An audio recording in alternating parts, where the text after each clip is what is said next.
बच्चों में लंगड़ेपन की एक बड़ी वजह। अगर आपका 1 साल से छोटा बच्चा जिसमें मदर महसूस करती है कि डायपर चेंज करते हुए बच्चे की दोनों टांगें बराबर नहीं खुलती, बच्चे की एक टांग दूसरी टांग से लंबी है, बच्चा जब क्रॉलिंग स्टार्ट करता है तो वो अपनी एक टांग को घसीट के आगे लेके आता है जबकि दूसरी टांग प्रॉपर इस्तेमाल कर पाता है, या चलते हुए बच्चा लंगड़ेपन का शिकार होता है। अगर ये अलामात आपके बच्चे में हैं तो ये वीडियो आपके लिए है। बिस्मिल्लाहिर्रहमानिर्रहीम। मेडिकल कंडीशन में एक टर्म जिसे डेवलपमेंटली डिस्प्लास्टिक हिप बोलते हैं या कंजेनिटल डिस्प्लेजिया ऑफ हिप बोलते हैं या हिप डिसलोकेशन बोलते हैं, ये एक ऐसी टर्म है जो कि बच्चों में बहुत बड़ी वजह है लंगड़ेपन की और जिससे मुकम्मल तौर पे बचा जा सकता है।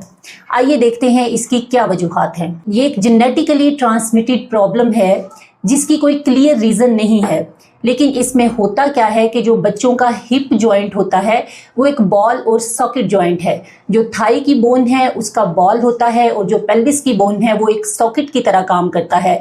और जब ये सॉकेट या उस बॉल की फॉर्मेशन में कोई कंप्लीटनेस नहीं हो पाती, कोई डिफेक्ट उसमें रह जाता है, जो कि मोस्ट ऑफ द केसेस में उस सॉकेट की इनकम्प्लीट फॉर्मेशन या उसका शैलो होना होता है, तो वो जॉइंट जो बॉल और सॉकेट जॉइंट प्रॉपरली फिट नहीं हो पा रहा, वो बच्चे में इन अलामात का शिकार बनता है और इस कंडीशन को हम कंजेनिटल हिप डिसलोकेशन कहते हैं। ये मुकम्मल तौर पे बच्चों में प्रिवेंटेबल है, बस शर्त ये है कि ये टाइमली पता चल सके कि बच्चे में ये मसला है। तो आइए देखते हैं किस तरह से हमने बच्चे में इसको अर्ली डायग्नोज करना है और इसका मुकम्मल तौर पे इलाज करना है। सबसे पहले जो न्यू बॉर्न स्क्रीनिंग है वो बहुत इंपॉर्टेंट है बच्चों के लिए। फर्स्ट 72 आवर्स ऑफ लाइफ कोई भी चाइल्ड स्पेशलिस्ट, कोई भी नियोनेटोलॉजिस्ट जब बच्चे को देखता है तो वो DDH को या डेवलपमेंटली डिस्प्लास्टिक हिप को ज़रूर स्क्रीन करता है। उसके लिए हमारे पास कुछ फिजिकल एग्जामिनेशन होते हैं जिससे हम हिप की स्टेबिलिटी चेक करते हैं। मेडिकल में उसको डिफरेंट मनूवर से हम करते हैं, तो उसमें डॉक्टर ये चेक करता है कि उसकी हिप प्रॉपर मूव कर रही है, उसके बैक के ऊपर जो बट की क्रीज है उसके अंदर वो इक्वल है या उसमें कोई एसिमेट्री तो नहीं है, बच्चे की लेग लेंथ दोनों टांगे बराबर हैं या नहीं हैं।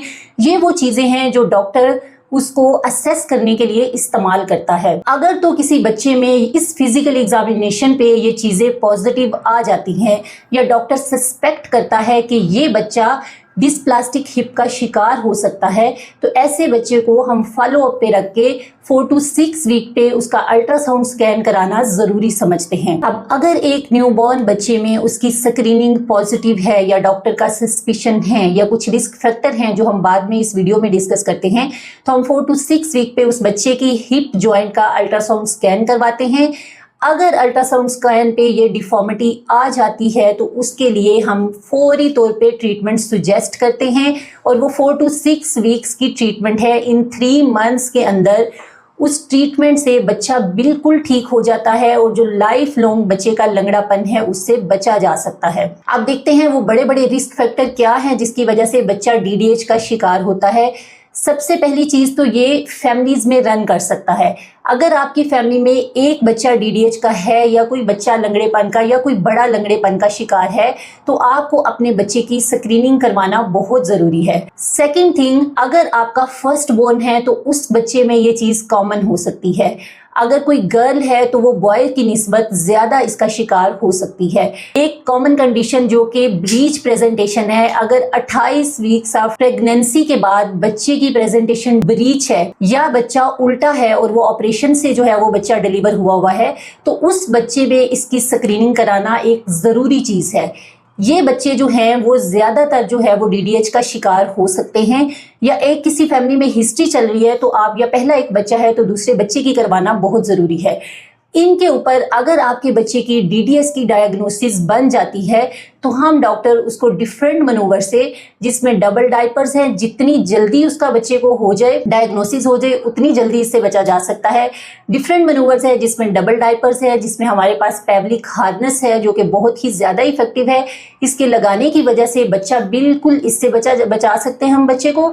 प्लस अगर आपको अर्ली कंडीशंस में पता नहीं चला, बच्चा क्रॉल करना स्टार्ट हो गया है और क्रॉल करने पे आपको सस्पेक्ट हो रहा है, या बच्चा चलना स्टार्ट हो गया है और चलने पे आपको पता चल गया है, तो फिर भी सर्जिकल प्रोसीजर्स हैं जिस पे हम उस हिप को प्रॉपर डेवलपमेंट के प्रोसेस में लाते हैं और बच्चा जो है उसके बाद 4 to 6 ईयर्स के बाद बिल्कुल एक नॉर्मल बच्चों की तरह चल फिर सकता है और उसकी फिजिकल एक्टिविटी रिस्ट्रिक्ट नहीं होती।